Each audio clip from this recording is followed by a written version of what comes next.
Hello dear students. Today we are going to discuss about 10th class English lesson from second unit, The Dear Departed One. Dear Departed is a lesson based on one act play.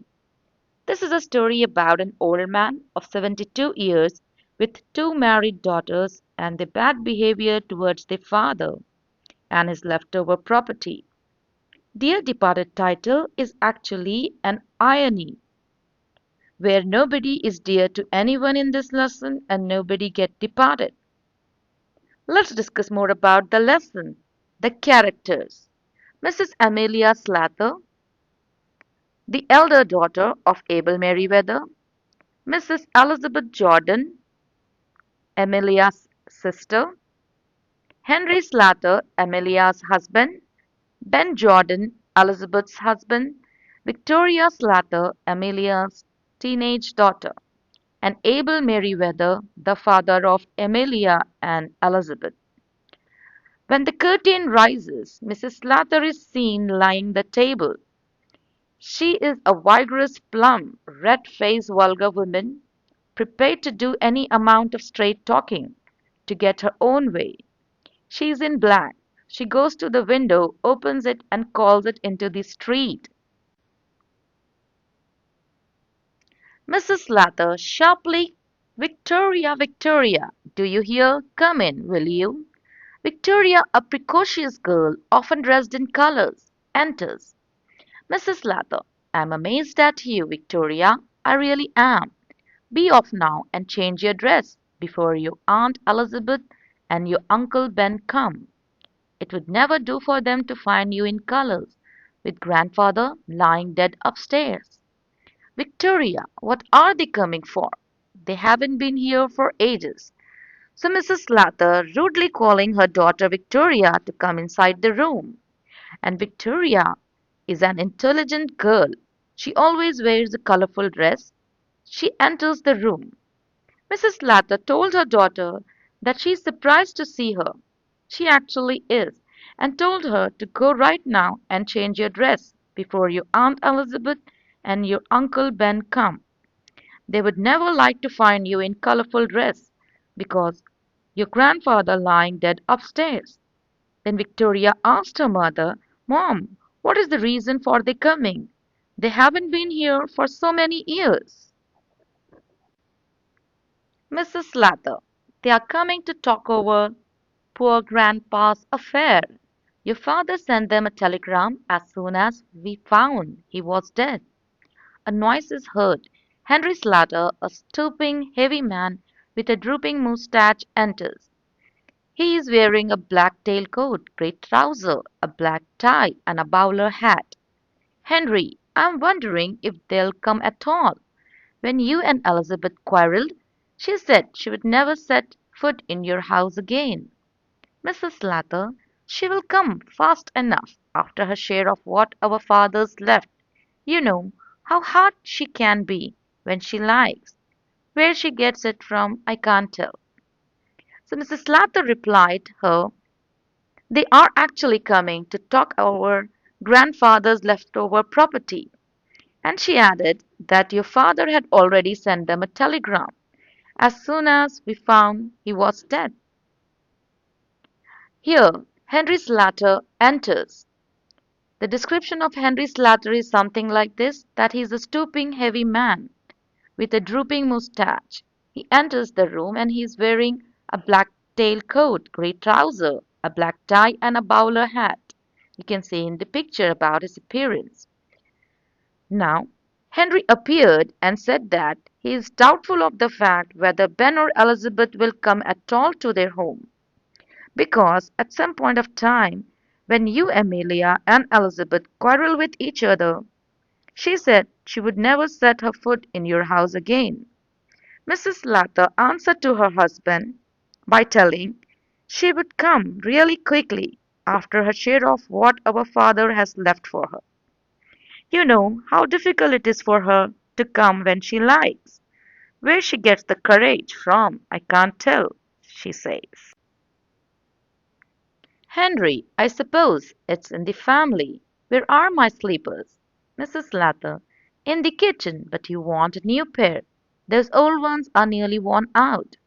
You don't seem to realize what it's costing me to bear up like I am doing. My heart's fit to break when I see the little trifle that belonged to father lying around, and think he will never use them again. Briskly here, you would better wear the slippers of my father's now. It's lucky he had just got a new pair. Henry, they will be very small for me, my dear. Then Mrs. Lather, they will stretch, won't they? I'm not going to get them wasted. She has finished laying the table. Henry, I have been thinking about that bureau of my father's. That's in his bedroom. You know, I always wanted to have it after he died. Henry replied he could guess easily that this is a usual behavior in the family, and he asked about his sleepers. Mrs. Lather told him that his sleepers are in the kitchen and reminds him that he wants a new pair because those old ones are nearly worn out. Mrs. Lather added, Henry never seemed to realize what it's costing her to live a life like the way she is living. She said her heart breaks when she sees the little unimportant belonging of her father lying around, and thought he would never use them again. So she quickly called her husband, Henry, there and asked him to wear the sleepers of his father. Henry replied, his wife, the sleepers are very small for him. She said that they will stretch, won't they? And she's not going to get them wasted. She has finished laying the table and she told Henry that she was thinking about the bureau of her father, which is there in his father's room.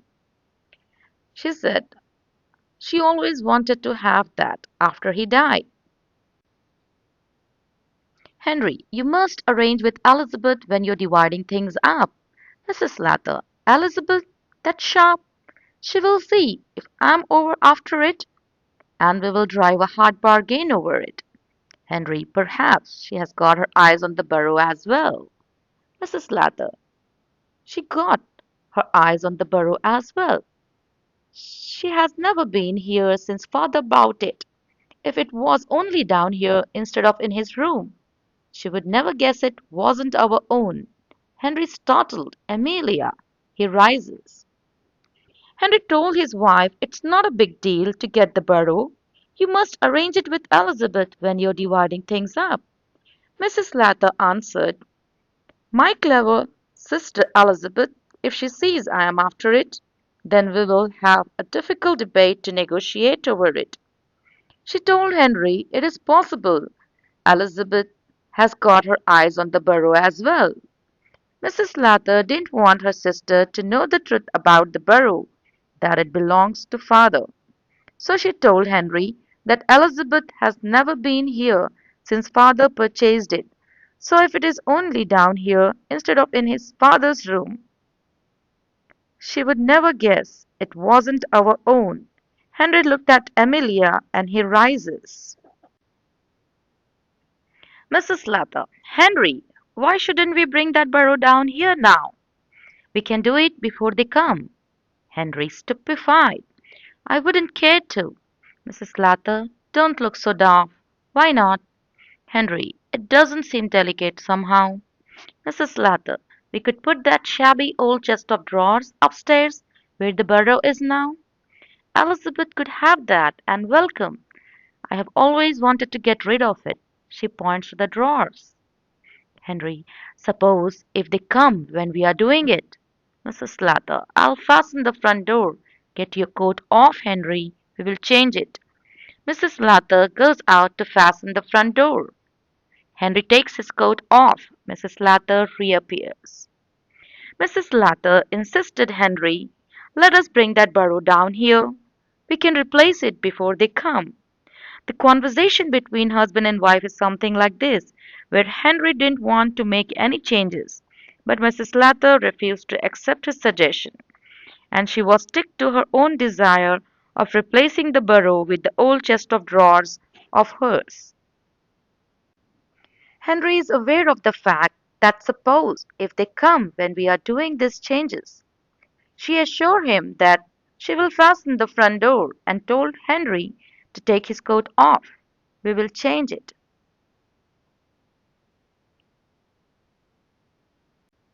Mrs. Lather goes out to fasten the front door.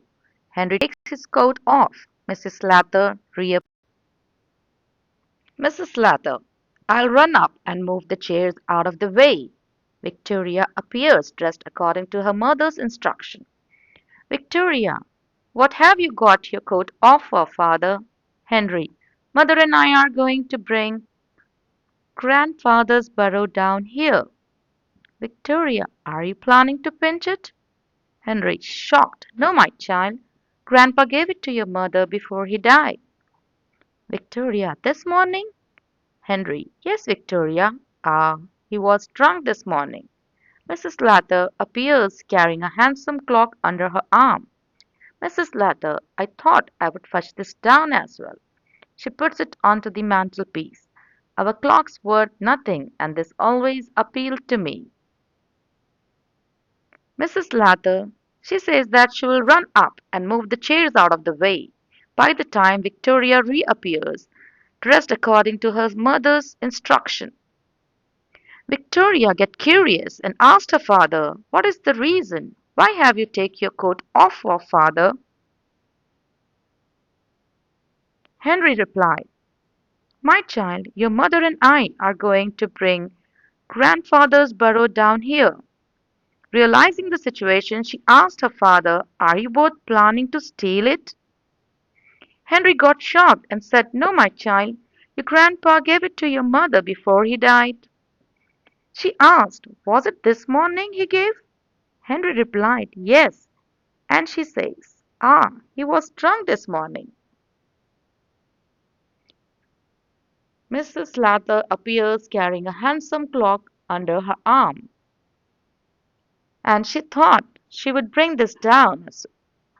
She puts that clock onto the mantelpiece and said, "Our clock's worth nothing, and this always appealed to me." Victoria, that's Grandpa's clock. Mrs. Lather, be quiet, it's ours now. Come, Henry, lift your end. Victoria usher Ben and Elizabeth. Mrs. Jordan, well, Amelia, and so he has gone at last. Mrs. Lather, yes, he has gone. He was 72 a fortnight last Sunday.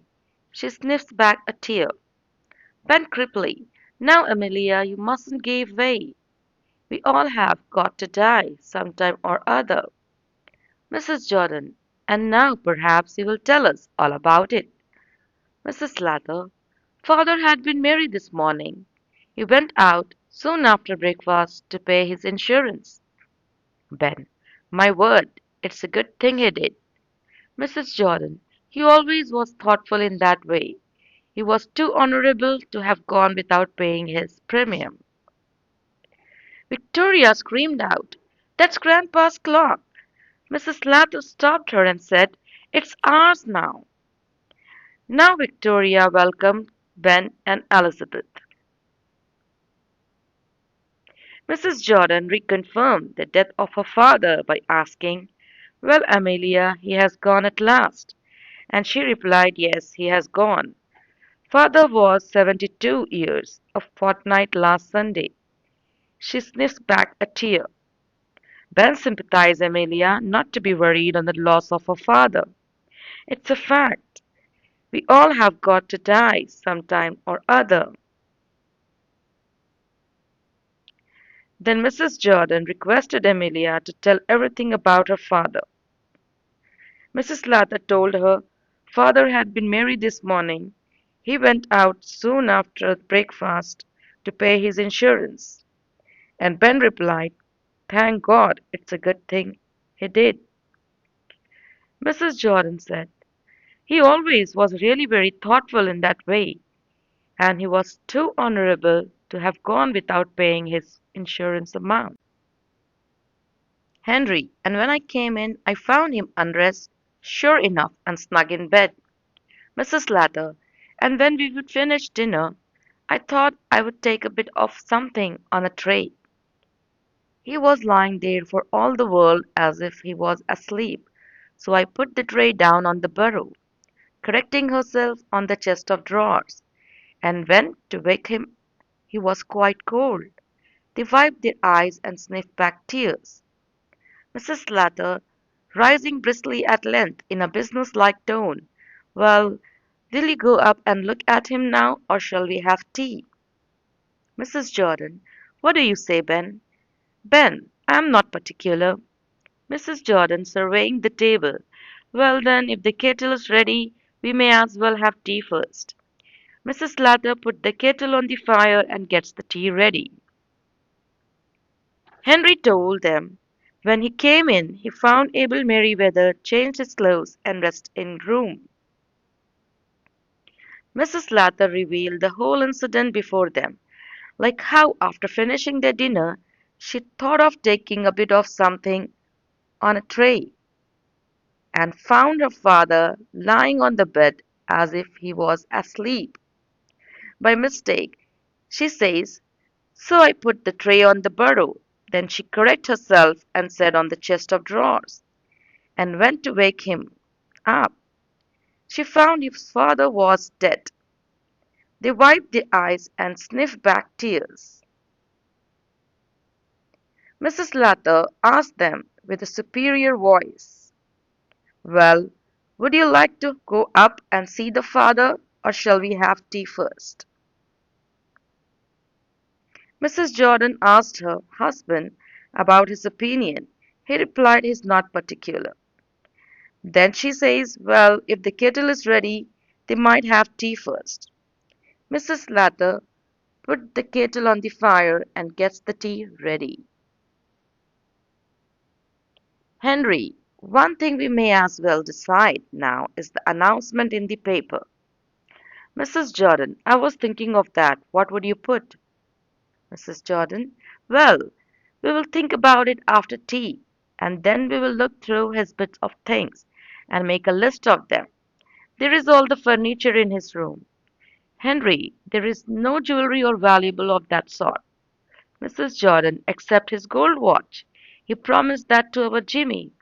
Mrs. Latter, promised dear Jimmy? I never heard of that. Mrs. Jordan, oh, but he did, Amelia, when he was living with us. He was very fond of Jimmy. Mrs. Slater, well, amazed, I don't know. Henry is worried about the loss of his father-in-law. He reminds them that they also need to give an announcement in the newspaper. Mrs. Jordan interrupts him and said she was thinking about it, what he would put, and included, we will think about it after the tea, and then we will look through his bits of things and make a list of them. There is all the furniture in his room. Henry replied, there is no jewelry or valuable of that sort. Meanwhile, Mrs. Jordan recalled, except his gold watch that he promised to our Jimmy. Mrs. Latter inquired, when did he promise your Jimmy? I never heard of that. And Mrs. Jordan reconfirmed it and said, he did, Amelia, when he was living with us. He liked Jimmy so much. Slater says she wasn't aware of it. Ben, anyhow, there is his insurance money. Have you got the receipt for the payment he paid this morning? Mrs. Slater, I haven't seen it. Victoria jumps up from the sofa and comes behind the table. Mother, I don't think Grandpa went to pay his insurance this morning. This morning? Mrs. Slater, he went out. And Victoria says, yes, but he did not go into the town. He met old Mr. Tatters all down the street, and they went off past St. Philip's Church. Ben, do you think he hasn't paid it? Was it overdue? Mrs. Slater, I should think it was overdue. And Jordan, something tells me he hasn't paid the premium. Then Ben says, that drunken old beggar to Abel Mary. Mrs. Jordan says, he has done it on purpose, just to make us angry. And Mrs. Lather replied, "After all I have done for my father, having to living with him in this house for these 3 years, it's nothing short of cheating, I feel." Mrs. Jordan replied that I had to put up with him for 5 years. Then Slathers added, "And all these 5 years you were trying to turn him over to us all the time." And Henry said, "But we do not know for some reason that he hasn't paid the premium." By the time Mrs. Lather asked Victoria to run upstairs and bring that bunch of keys that's on your grandpa's dressing table. Victoria timidly, "In grandpa's room?" "Yes, I don't like to." Mrs. Lather says, "Don't talk so silly. There is no one who can hurt you, Victoria." Victoria goes out reluctantly. "We will see if he has locked the receipt up in the bureau." Ben says, "And where in this thing?" He points out to the bureau. He examines it. "Mrs. Jordan, where did you pick that up, Amelia? It's new, since last I was here." Both Ben and Elizabeth examine it closely. Mrs. Lather replied, "Oh, Henry picked it one day." Victoria returns very scared. She closes the door after her. She says, "Mother, mother." Mrs. Lather said, "What is it, child?" "Grandpa's getting up," she says. "Grandpa's getting up." Ben says, "What? What do you say?" Victoria says, "Grandpa's getting up." "Mrs. Jordan, the child's crazy." Mrs. Lather says, "Don't talk so silly. Don't you know your grandpa's dead?" Then Victoria says, "No, no, he's getting up. I saw him." They all are transfixed with amazement. Victoria clings to Mrs. Lather, and suddenly Ben, listen. They look at the door. A slight chuckling is heard from upstairs. The door opens, revealing an old man clad in a faded but gay dressing gown. He is in his stocking feet. Although over 70, he is vigorous and well-colored man. His bright malicious eyes twinkle under his heavy reddish-gray eyebrows. He is obviously either the old Abel Merriweather or else his ghost. So students, we have finished with the explanation of Dear Departed 1, and I hope you like this video.